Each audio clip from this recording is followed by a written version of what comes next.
नमस्कार दोस्तों, TET classes with Sneha में आपका बहुत बहुत स्वागत है। दोस्तों, आज के इस क्लास में यूपी डीलेड सेकेंड सेमेस्टर के क्वेश्चंस की क्लास को लेकर आया हूँ। और ये जो क्लास ली गई है वो आपके सेकेंड सेमेस्टर डीएलएड प्रारंभिक शिक्षा के नवीन प्रयास से ली गई है। और इस वीडियो में हम लोग एमसीक्यूज़ के सभी प्रीवियस ईयर में पूछे गए क्वेश्चंस को सॉल्व करेंगे, जो कि आपकी परीक्षा के दृष्टिकोण से बहुत ही महत्वपूर्ण साबित हो सकते हैं। एक एक प्रश्न बहुत ही बेहतरीन है आपके एग्ज़ाम के लिए। और यदि आपको इस चैनल के माध्यम से कंटेंट पसंद आता है तो एक बार लाइक और शेयर ज़रूर कीजिएगा, ताकि ज़्यादा से ज़्यादा लोगों को लाभ मिल सके। तो आइए शुरू करते हैं दोस्तों। बहुत ही बेहतरीन प्रश्नों का संकलन है। यहाँ पर पहला प्रश्न है, आप लोग इसका आंसर दीजिए। हमें उस शिक्षा की आवश्यकता है जिसके द्वारा चरित्र का निर्माण होता है, मस्तिष्क की शक्ति बढ़ती है, बुद्धि का विकास होता है और मनुष्य अपने पैरों पर खड़ा हो सकता है। शिक्षा संबंधी उक्त विचार किसने दिया है? तो यहाँ पर राइट आंसर की बात करें तो ऑप्शन यहाँ पर स्वामी विवेकानंद इसका राइट जवाब हो जाएगा। और स्वामी विवेकानंद की बात करें तो इनके जन्म की बात करें तो 12 जनवरी 1863 में इनका जन्म हुआ था। और इनके बचपन का नाम नरेंद्र नाथ था, ध्यान रखिएगा, क्योंकि प्रीवियस एग्जाम में पूछा भी गया था। और भारतीय युवा दिवस के रूप में भी इनके जन्मदिन को सेलिब्रेट किया जाता है। तो यहाँ से इतनी जानकारी आपको मिल जाती है, तो आप लोग ध्यान रखिएगा। अगला प्रश्न है सेकेंड क्वेश्चन, जनसंख्या शिक्षा का मूल सहयोगी संगठन है। तो इनमें से आपको बताना है जनसंख्या शिक्षा का मूल सहयोगी संगठन इनमें से कौन सा है। तो यहाँ पे राइट आंसर हो जाएगा यूनेस्को। ध्यान रखिएगा, एक एक प्रश्न बहुत ही महत्वपूर्ण है और इनमें से देखिए आपको कितने क्वेश्चन सही हो पाते हैं। दिवा स्वप्न के लेखक कौन है, इनमें से आपको बताना है। तो बहुत ही महत्वपूर्ण प्रश्न है दिवा स्वप्न, ये पुस्तक किसकी है? तो यहाँ पे राइट आंसर हो जाएगा गिजुभाई बधेका की पुस्तक है। और इसके साथ ही साथ दूसरी पुस्तक भी है इनकी। दूसरी पुस्तक का जो नाम है वो प्राथमिक शाला में भाषा शिक्षा है और दिवा स्वप्न, ये दोनों गिजुभाई बधेका की रचनाएं हैं। तो आप लोग ध्यान रखिएगा। अगला प्रश्न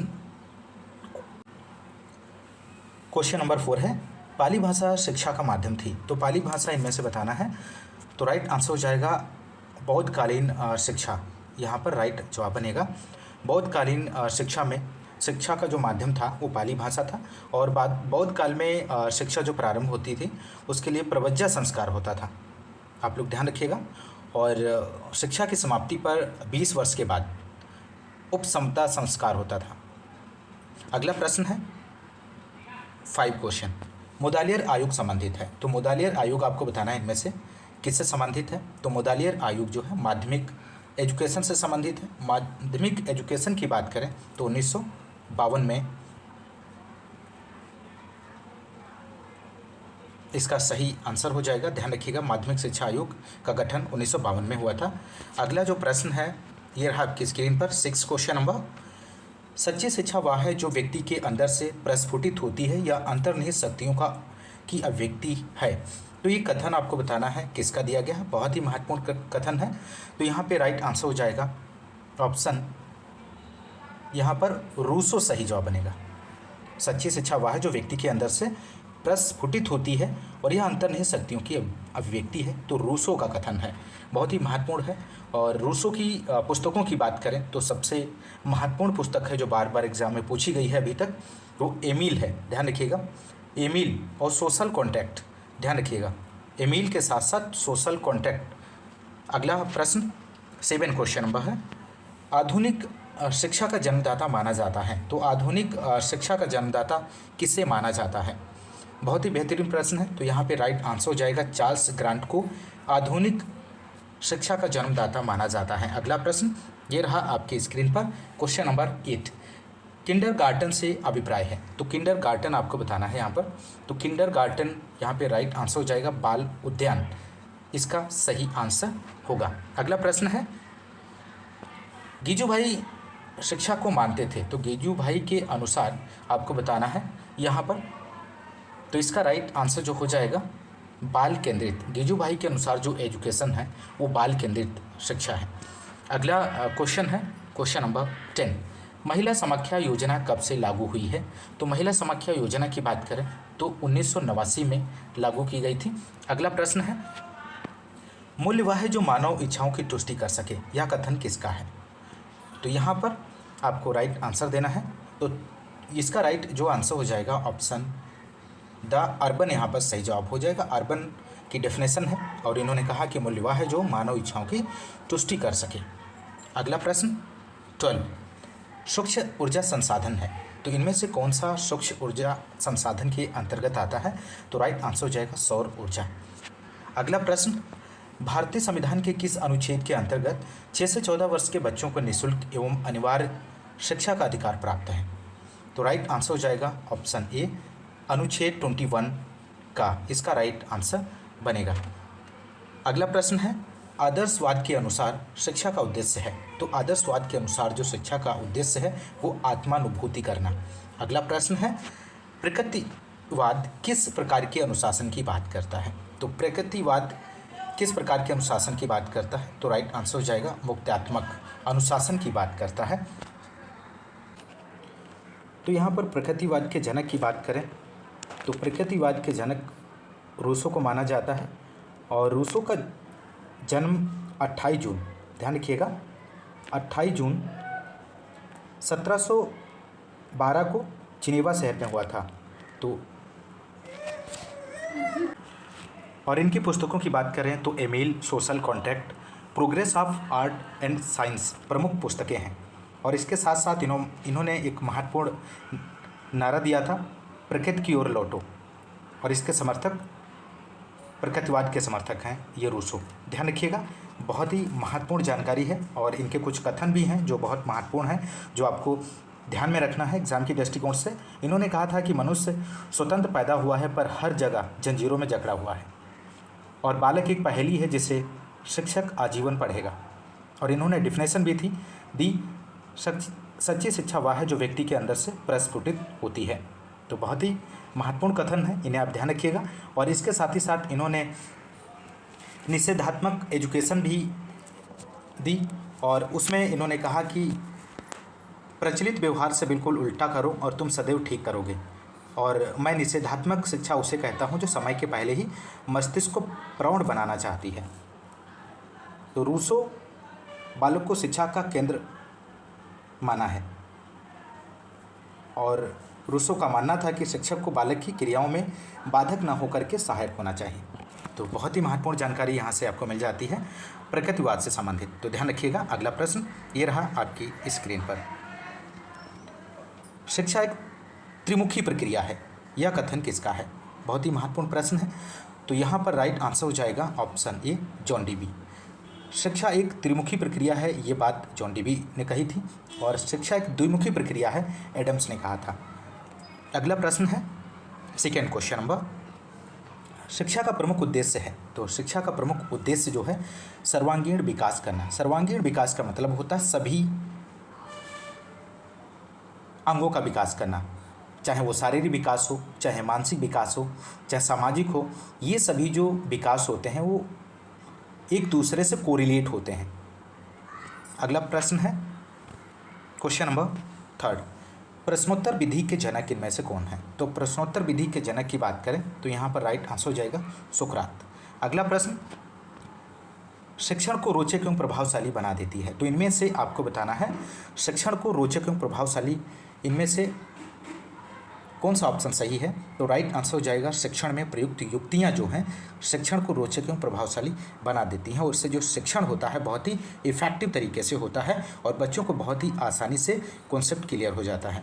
अगला 5 क्वेश्चन है, बुनियादी शिक्षा किस दार्शनिक से संबंधित है? तो बुनियादी शिक्षा का जो कॉन्सेप्ट दिया था वो महात्मा गांधी ने दिया था, ध्यान रखिएगा महात्मा गांधी। और इन्होंने बुनियादी एजुकेशन को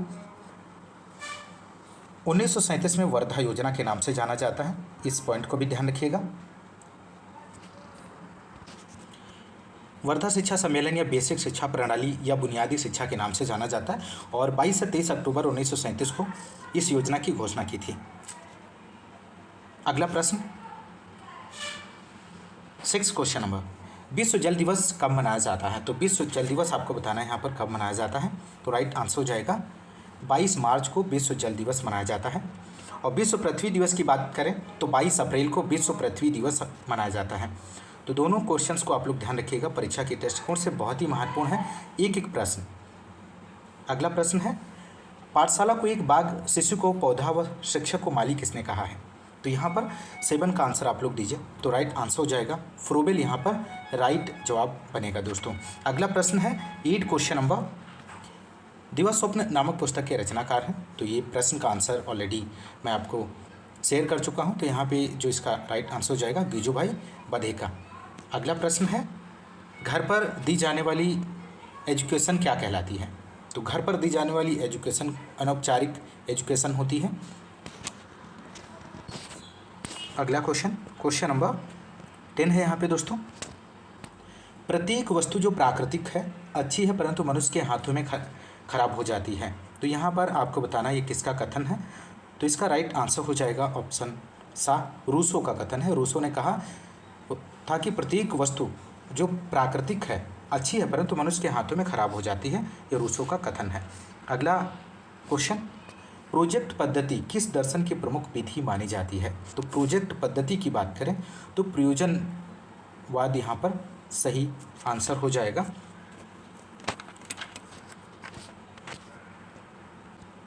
अगला प्रश्न 12 क्वेश्चन नंबर, मूल प्रवृत्ति सिद्धांत किस दर्शन पर आधारित है? तो मूल प्रवृत्ति सिद्धांत किस दर्शन पर आधारित है? तो राइट आंसर हो जाएगा प्रकृतिवाद के दर्शन पर आधारित है। और मूल प्रवृत्तियों की संख्या की बात करें तो मूल प्रवृत्तियों की संख्या 14 है, ध्यान रखिएगा। नेक्स्ट है, मूल्य हमारे व्यवहार को क्या करते हैं? दर्शित करते हैं, प्रेरित करते हैं, नियंत्रित करते हैं, उपयुक्त सभी। तो मूल्य हमारे व्यवहार को, यहाँ पर सही जवाब हो जाएगा उपयुक्त सभी, दर्शित करते हैं, प्रेरित और नियंत्रित। अगला प्रश्न है 14, मकतब शब्द किस स्तर की शिक्षा से संबंधित है? तो मकतब का यहाँ पर राइट आंसर हो जाएगा प्राथमिक एजुकेशन से संबंधित है मकतब, और ऑप्शन आ जो है यहाँ पर राइट जवाब बनेगा। अगला प्रश्न है, आदर्शवाद श्रेष्ठ योगदान किस क्षेत्र में है? आदर्शवाद श्रेष्ठ योगदान किस क्षेत्र में है? तो उद्देश्य में है, ऑप्शन बा यहाँ पर राइट आंसर बनेगा। अगला प्रश्न ये रहा आपकी स्क्रीन पर, बहुत ही महत्वपूर्ण प्रश्न है।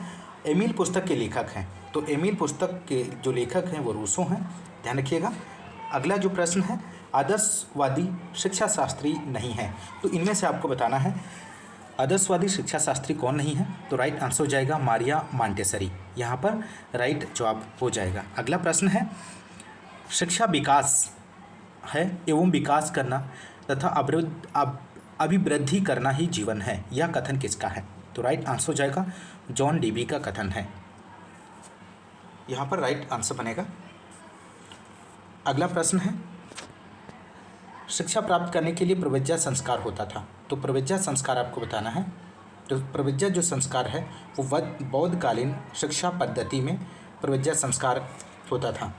अगला प्रश्न है, बौद्धकालीन शिक्षा के पाठ्यक्रम में अपराध विद्या के अंतर्गत नहीं पढ़ाया जाता है, तो अपराध विद्या के अंतर्गत इनमें से क्या नहीं पढ़ाया जाता? तो राइट आंसर हो जाएगा नीति शास्त्र को अपराध विद्या के अंतर्गत पढ़ाया नहीं जाता है। अगला प्रश्न है 6 क्वेश्चन नंबर, वर्धा में अखिल भारतीय राष्ट्रीय शिक्षा सम्मेलन आयोजित हुआ था, तो कब आयोजित हुआ था? तो राइट आंसर हो जाएगा 1937 में। अगला प्रश्न, मुगल काल में उच्च शिक्षा के केंद्र आपको बताना है, तो मुगल काल में उच्च शिक्षा के केंद्र जो थे वो मदरसे और मकतब प्राथमिक शिक्षा के केंद्र थे। अगला प्रश्न है, बाल देवो भव यह शैक्षिक विचारधारा किसकी है? ये बहुत ही महत्वपूर्ण है, तो यहाँ पर राइट आंसर हो जाएगा गिजुभाई बधेका, इसका राइट जवाब बनेगा। अगला प्रश्न है, विश्व पृथ्वी दिवस कब मनाया जाता है? तो 22 अप्रैल को प्रतिवर्ष विश्व पृथ्वी दिवस मनाया जाता है। अगला प्रश्न है, यहाँ पर युग धर्म कहा जाता है परिवर्तनमान मूल्यों को, शाश्वत मूल्यों को और बा दोनों को, इनमें से कोई नहीं। तो यहाँ पर राइट आंसर हो जाएगा ऑप्शन सा, और बा दोनों ऑप्शन यहाँ पर राइट जवाब हो जाएंगे। अगला प्रश्न है, दिवा स्वप्न पुस्तक के लेखक हैं, तो दिवा स्वप्न पुस्तक के जो लेखक हैं वो गिजुभाई बधेका है। अगला प्रश्न है, संविधान में किस भाषा को राजभाषा का दर्जा मिला है? तो राइट आंसर बनेगा ऑप्शन आ हिंदी। अगला प्रश्न है, दूरवर्ती शिक्षा को कहते हैं? तो दूरवर्ती शिक्षा को पत्राचार शिक्षा, दूरस्थ शिक्षा, स्वतंत्र अध्ययन, उपरोक्त सभी यहाँ पर राइट आंसर हो जाएगा। अगला प्रश्न है, शिक्षा एक द्विमुखी प्रक्रिया है? तो शिक्षा एक द्विमुखी प्रक्रिया है, ये किसने कहा है? तो एडम्स के अकॉर्डिंग शिक्षा एक द्विमुखी प्रक्रिया है जिसमें शिक्षक और छात्र। अगला और अंतिम क्वेश्चन है, लोकतंत्र जनता के लिए, जनता के द्वारा जनता की शासन व्यवस्था कहा है? तो राइट आंसर हो जाएगा अब्राहम लिंकन ने। तो दोस्तों बहुत ही बेहतरीन प्रश्नों को इस क्लास में आपने रिवीजन किया, और यदि आपको क्लास पसंद आ रही है तो ज़्यादा से ज़्यादा आप लाइक और शेयर करना मत भूलिएगा, ताकि इस क्लास का जो लाभ है वो ज़्यादा से ज़्यादा लोगों को मिल सके। तो आप लोग शेयर ज़रूर कीजिएगा, लाइक कीजिएगा और कमेंट्स करना मत भूलिएगा कितने क्वेश्चन आपके सही हुए। और आज की इस वीडियो में बस इतना ही, मिलते हैं नेक्स्ट क्लास में, तब तक के लिए नमस्कार, जय हिंद।